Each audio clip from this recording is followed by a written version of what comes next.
మరి రేపు 1000 స్తంభాల ఆలయం నుండి భారీ ఎత్తున పెద్ద ఎత్తున ర్యాలీతో అంబేద్కర్ జంక్షన్ వరకు వచ్చి అక్కడ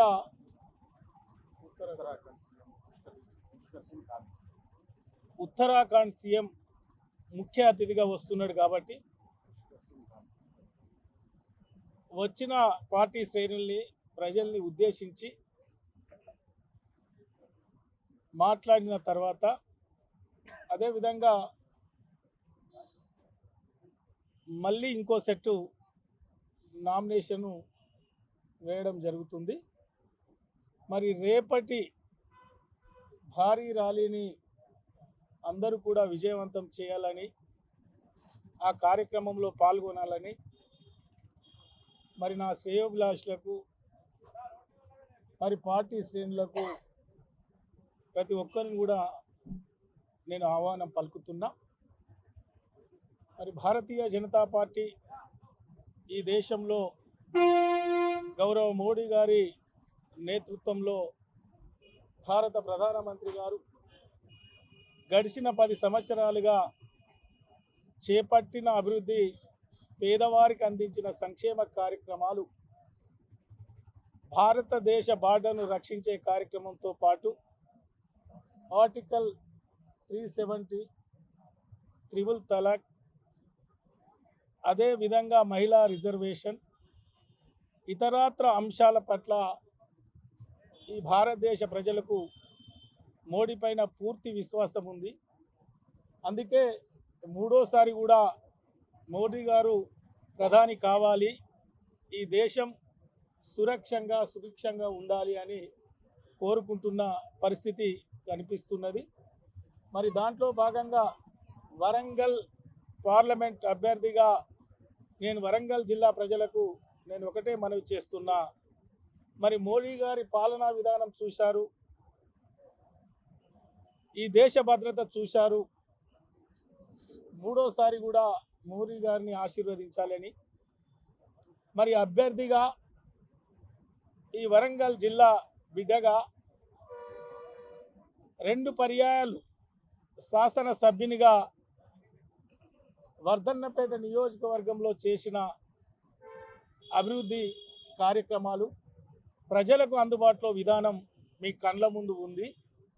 మరి మీకు అందుబాటులో ఉన్న ఈ బిడ్డను ఆశీర్వదించాలి, ఈ జిల్లాను అన్ని రంగాల్లో అభివృద్ధి చేసుకోవాలి. మరి గతంలో సరి అయిన ప్రాతినిధ్యం లేకపోవడం వల్ల ఇంకా ఈ జిల్లాకు రావాల్సిన అనేక పథకాలు ఉన్నాయి.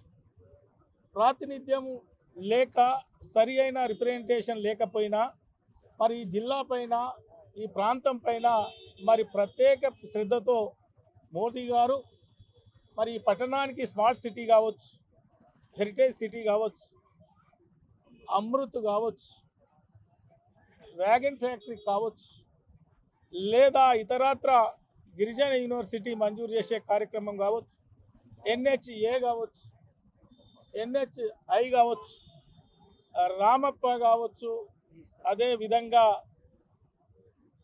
రేపు 1000 పిల్లర్ అభివృద్ధి చేసే కార్యక్రమం కావచ్చు, సూపర్ స్పెషాలిటీ హాస్పిటల్ నిర్మాణంలో మరి మోడీ గారి విధానం కూడా మీరు చూశారు. అందుకే ఈ పార్లమెంట్ పరిధిలో ఇంకా అనేక ఇండస్ట్రీలు రావాలన్నా,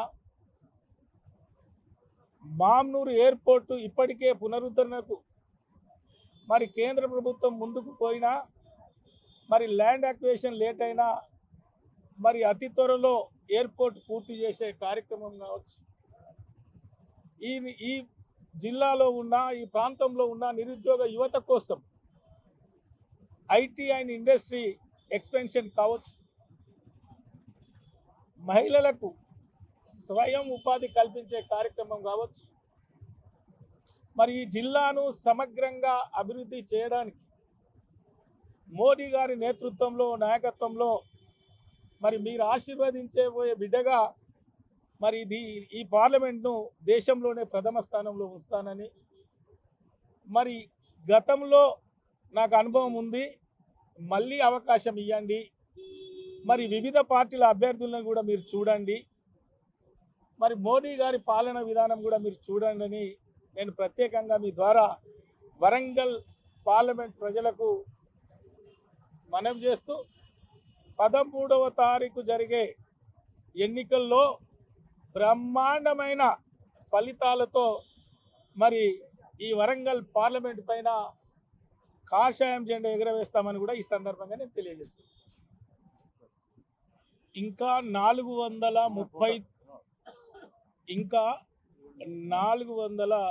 పైచిలుకు ఎకరాలు సేకరించాలి.